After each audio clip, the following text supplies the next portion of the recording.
ABC 10 News starts now with breaking news. Tonight, La Mesa neighbors are praising the fire department for saving their lives after a home erupted in flames. This is video from the last few hours from our ABC 10 News breaking news tracker. A home caught fire on Williams Avenue around 9 p.m. Those flames also threaten a nearby apartment complex. Witnesses who live in that complex tell us firefighters saved their lives after telling them to evacuate. There is no word yet if there were any injuries. The home is completely gutted. 3 local churches have received written warnings from the County of San Diego about having indoor services. The churches have either hosted or posted about plans to host indoor services despite the county health order. Good evening. I'm Kimberly Hunt. And I'm Steve Atkinson. Our ABC 10 News reporter Laura Acevedo shows us the consequences those churches could face if they defy the order. The county sent these letters to 3 local churches, warning against hosting services indoors. Lighthouse Baptist Church and Skyline Church received similar letters, saying indoor services create, quote, significant risk of spreading COVID-19, encouraging the churches to move their in-person services outside. The third is a cease and desist letter to Awaken Church's Balboa campus, ordering the church to stop indoor operations. All 3 are signed by Dr. Wilma Wooten, dated July 17th. The letters state failure to comply with these orders can mean criminal misdemeanor citations with a fine of $1,000 for each violation. This is video of a live stream from earlier this month at Awaken Church that had people in attendance indoors. At the time, a pastor told 10 News they were holding a prayer protest. So Jesus is preaching by the... It is a much different scene at St. Agnes Catholic Church, who moved their services outdoors to comply with the county health order. Whether we do that indoors or outdoors, the main focus is coming together and celebrating Mass. Chris Finley is a parishioner at St. Agnes, and while he couldn't comment on the other churches, he says outdoor services have worked for them. In our experience, it can be done safely, and it can be done as required by the bishop and the state and county guidelines. 10 News did reach out to all 3 churches on Tuesday for comment. None got back to us. Laura Acevedo, ABC 10 News. COVID-19 has taken the life of a local Air Force veteran and Rock Church volunteer. Derek Williams passed away this month, just days before his 55th birthday. His girlfriend, Carol Althoff, says that he was diligent about wearing a mask. She says he only left the house to go to the grocery store and his work as a forklift operator. She doesn't know where he got it. And now she's pleading with everyone to take COVID seriously.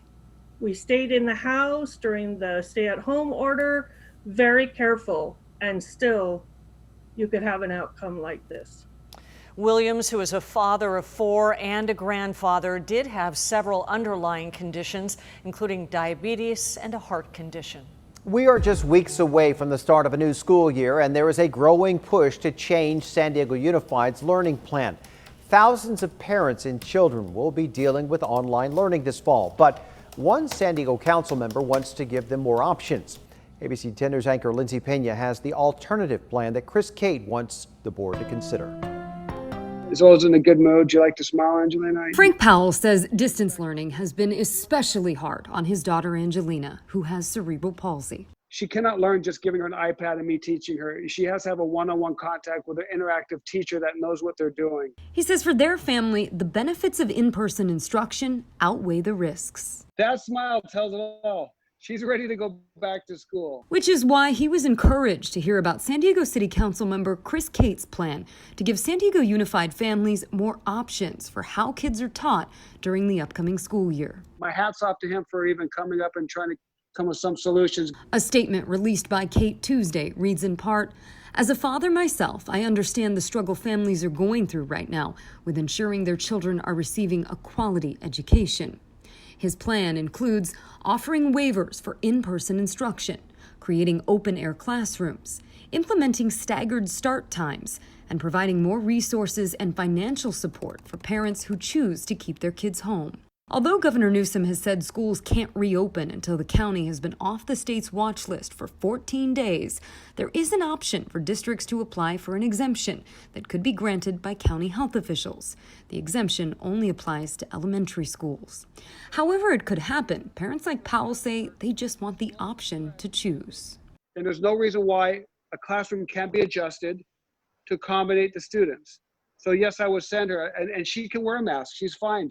Lindsay Pena, ABC 10 News. We also have an entire section devoted to helping your family navigate the challenges of back to school. Just click on the Safely Back to School at the top of our homepage on 10news.com.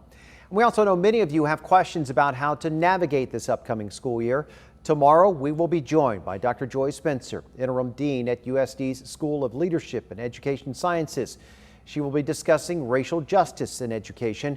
You can join us from 9:30 in the morning for the conversation on the ABC 10 News Facebook page, or send your questions to tips@10news.com. And here now are the latest local coronavirus numbers. The county reported 498 new cases today, bringing our total to more than 28,000. There were also 14 new deaths, bringing that total to 547. San Diegans struggling financially because of COVID-19 have more time to repay their back rent. Today, the City Council narrowly approved giving tenants until December 30th to work out a repayment plan with landlords. Many people called the council to plead for the September 25th deadline to be extended.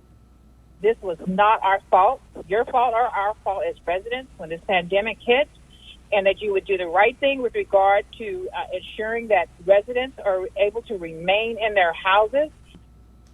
Well, landlords and property managers also called in to say that some renters are taking advantage of the situation. And because it passed with just 5 votes, the repayment extension could be successfully vetoed by Mayor Kevin Faulkner. The city of Chula Vista also extended its eviction moratorium tonight until September 30th. I was excited to, continue my life and work towards residency in the U.S., and it wasn't great news at all. That's right. The fate of the DACA program is uncertain. That leaves the future of many applicants in limbo. White House officials claim that they are reviewing the program and already announced major changes. Our ABC 10 News reporter Anthony Purro spoke with an immigration attorney about what's next for many of his clients. One of the biggest changes to DACA is that it won't be accepting new applicants, and that could be a problem for some hoping for protection under the program. Last month, the Supreme Court blocked an attempt by the White House to end DACA altogether. On Tuesday, major changes to the program were announced. The Trump administration saying it will not be accepting new applications for DACA. Renewals will be approved on a case-by-case basis. Now, those renewals will only last 1 year instead of 2. Immigration attorney Jacob Sapochnik says the changes are in defiance of the Supreme Court ruling. They have no authority to second guess the Supreme Court. What I think is going to happen is that there's going to be multiple lawsuits filed right now for many reasons. Powerful and emotional responses across the country have sparked in the past when discussing the future of DACA. DACA protects some undocumented immigrants who came to the U.S. as children, guarding them from deportation. One of Sapochnik's clients in Texas was set to go to college and was applying for DACA, but is now overcome with uncertainty. My world came crashing down. I was excited to, continue my life and work towards residency in the U.S., and it wasn't great news at all. The president had this to say about the future of the program. We are going to make DACA happy and the DACA people and representatives happy, and we're also going to end up with a fantastic merit-based immigration system. There are currently more than 600,000 DACA applicants across the country. Anthony Purra, ABC 10 News. This test really opens up the possibility of being able to use a blood test in the clinic to diagnose somebody more definitively with Alzheimer's disease. He is talking about a simple blood test that could help detect Alzheimer's early on, even before someone begins to have symptoms. Scientists reported results from multiple studies on this blood test at the Alzheimer's Association International Conference. The test searches for abnormal versions of a particular protein which may be able to detect changes in the brain 20 years before dementia symptoms ever occur. The association says we are still a few years away from that test becoming available, but the studies are very promising. A gas leak in North Park forced more than a dozen families to briefly evacuate their homes while crews fixed the leak. And it occurred earlier this afternoon in the 3600 block of Polk Avenue. A construction crew was doing work in the area when they hit a gas pipe. Some residents waited outside while others sheltered in place. Police also shut down streets in the area. Officials say it took about 20 minutes to stop the leak.